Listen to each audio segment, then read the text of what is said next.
The 9 best pieces of money advice you've ever heard. That sentence alone should already put you on alert, because when it comes to money, almost everyone has an opinion, but very few people have real results. Now think with me. If you could sit at a table with 2 of the biggest names when it comes to mindset and finances, Morgan Housel, author of The Psychology of Money, and Mel Robbins, one of the most practical and transformative voices in personal development, what would you want to learn from them? Today you're going to discover exactly that. 9 pieces of advice that can completely change your relationship with money. And we're not talking about secret formulas, miracle shortcuts, or that old promise of getting rich quick.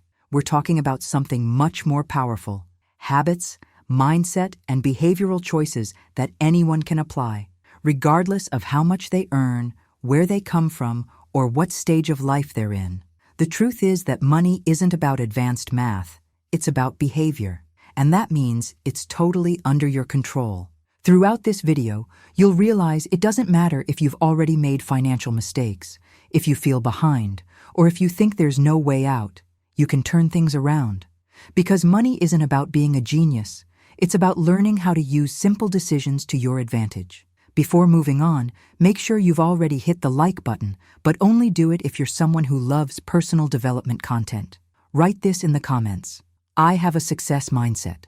Number 1. You can learn to be good with money. This may be the most liberating advice of all. Morgan Housel always brings us this teaching.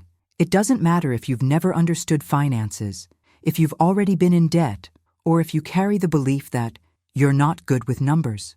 That's just a story you've told yourself. Money doesn't require complicated formulas. It requires behavior. It means spending less than you earn, saving the difference, and being patient. Simple? Yes. Easy? No. Because the world around you is constantly pushing you toward consumption, easy credit, and endless comparison. But here's the truth. Anyone can learn to take care of money. You don't need a Harvard diploma for that. The difference between those who thrive and those who go broke isn't intelligence, it's habit. And habits can be trained. So when you repeat to yourself, "I'm not good with money," you're actually choosing to stay where you are. The first step is to take responsibility and believe you can improve. Just like you learned how to drive, cook, or use a cell phone, you can learn to save, invest, and plan. It's practice, not talent. And when you give yourself that permission, you open the door to transform your entire financial life. Number 2, use money as a tool, not as a status symbol. Understand this. Money isn't a ruler to prove your worth. It's a tool to live better. But how many times have you fallen into the trap of spending to impress? Buying clothes you didn't even need, upgrading your phone too soon, financing a car that barely fit your budget. All of that just to look successful. But science is clear. Constant comparison is one of the biggest thieves of happiness. Morgan Housel calls this the treadmill that never stops. If you measure your life by what others have, you'll never feel enough. There will always be someone with a bigger house, a more expensive trip, a newer car. And you know what's worse? Those people probably aren't even paying attention to you, because they're also trapped in the same invisible race. What changes the game is redefining success. Ask yourself, does this expense improve my life, or am I just trying to impress strangers? When you use money as a tool, every financial decision becomes liberating. An emergency fund means peace. An investment means independence. A conscious choice not to buy means more control over your own future. Money should serve you, not enslave your routine. The real victory is looking inward, not sideways. Number 3, saving is buying independence, not things. This is one of the most powerful points Morgan Housel teaches. Every dollar you save isn't just a number sitting in your account. It's a piece of your future you're taking back. It's time, freedom, and peace of mind purchased today. When you save, you're buying nights of sleep without anxiety, more conscious career choices, and the chance to say no to situations that don't fit you. The problem is that many people see saving as an empty sacrifice. Why save $50 if that won't change my life now? That's the mistake. Because the moment you save, you're already gaining something immediate: independence. It's as if every dollar were a small dose of autonomy. Now, think of the opposite. Every debt you take on is a piece of your future sold to someone else. It's time you haven't even lived yet, already tied to installments and interest. See the difference? One path traps you, the other sets you free. And the best part, you don't need large amounts to start. The habit matters more than the amount. Whoever learns to respect $20, $50, or $100 prepares their mind to manage 10,000. Saving money is, above all, training for independence. Number 4. Controlled expectations are worth more than salary raises. Morgan Housel repeats a phrase that can flip your perspective. All happiness is the difference between expectation and reality. If you expect a lot and get little, you feel frustration. If you expect less and achieve more, you feel gratitude. The problem is that we live in a world that constantly feeds unrealistic expectations. Social media, ads, neighbors flaunting achievements, all of this creates the feeling that you're behind, that you'll never be enough. And it's exactly this invisible race that keeps people in debt. Because when salaries increase, instead of saving and investing, most people rush to increase their lifestyle. The car gets better, the house gets bigger, the restaurants get fancier. The result? The sense of scarcity continues, even with more money in the pocket. It's the classic moving the goalpost, always wanting more, never feeling satisfied. True discipline isn't in earning more, but in keeping your desires under control. If you can live one step below your income, you'll accumulate freedom. If you keep chasing status, you'll stay stuck in the cycle of frustration. The secret isn't just raising income, it's learning to master expectations. Number 5. Debt is selling your future. Few people think of it this way, but every time you go into debt, you're giving away a part of your tomorrow. Morgan Housel puts it simply, every dollar you owe is a piece of your time that belongs to someone else, the bank, the lender, the credit card company. It's like signing a contract saying, I'll work in the coming months, but part of that effort won't be for me, it'll be to pay for the past. Debt steals your independence.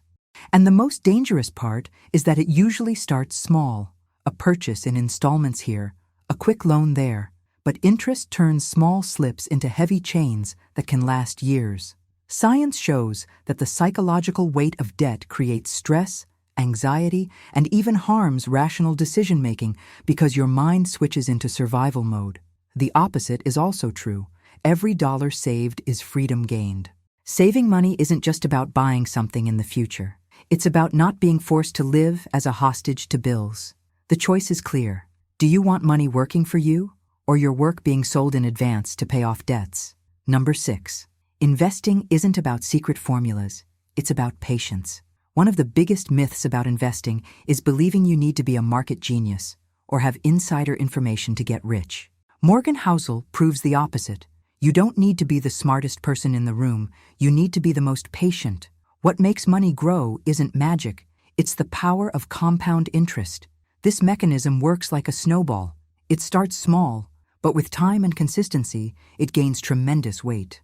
The most impressive example is Warren Buffett, who accumulated 99% of his fortune after age 60, not because he discovered a secret, but because he stayed disciplined in investing for decades. The lesson is clear. Investing requires more emotional control than mathematical formulas. It means resisting the temptation to withdraw during crises, not getting swept up by envy of those who seem to get rich quickly, and understanding that volatility is the price of admission to this game. Those who look for shortcuts usually get lost. Those who accept that investing is boring, predictable, and long-term reap extraordinary results. In the end, winning at investing is less about intelligence and more about behavior. Number 7. Being rich is different from being prosperous. Morgan Housel makes a powerful distinction. Being rich means having money to spend. Being prosperous means having independence, peace of mind, and choices.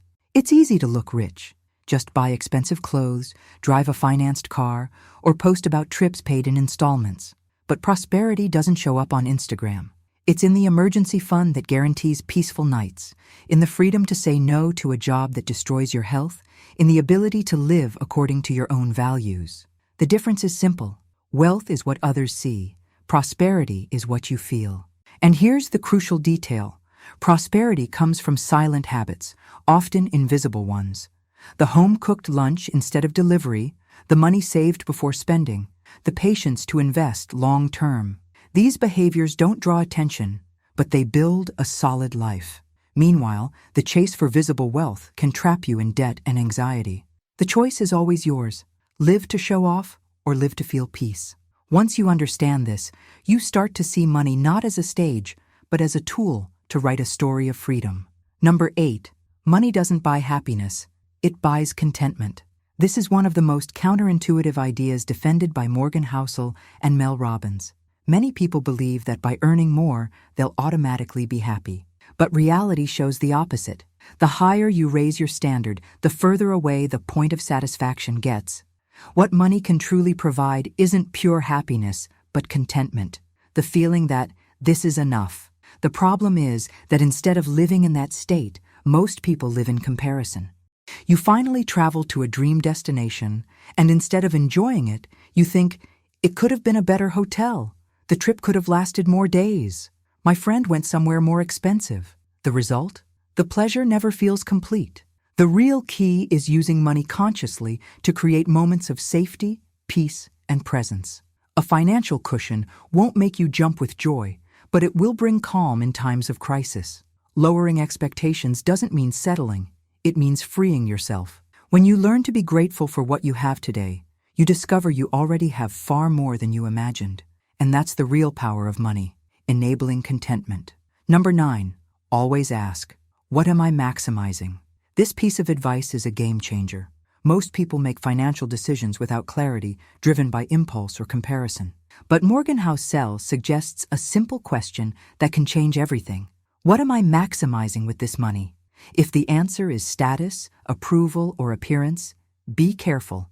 You're stuck in other people's gaze. But if the answer is peace, independence, or well-being, you're on the right track. Money never comes without cost.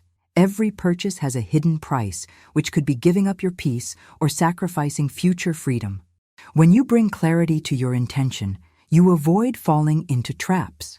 For example, investing might mean maximizing return, but maybe your real goal is maximizing peaceful sleep. In that case, it doesn't make sense to take on risks that generate anxiety.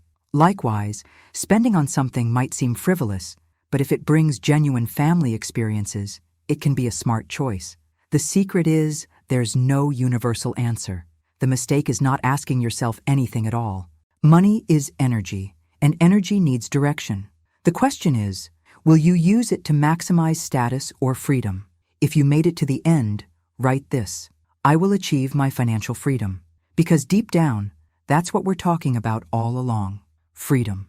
It's not about accumulating more, it's about learning to use what you already have wisely. The 9 pieces of advice you heard here aren't complex, don't require secret formulas, but do require courage to change habits and awareness to make better choices.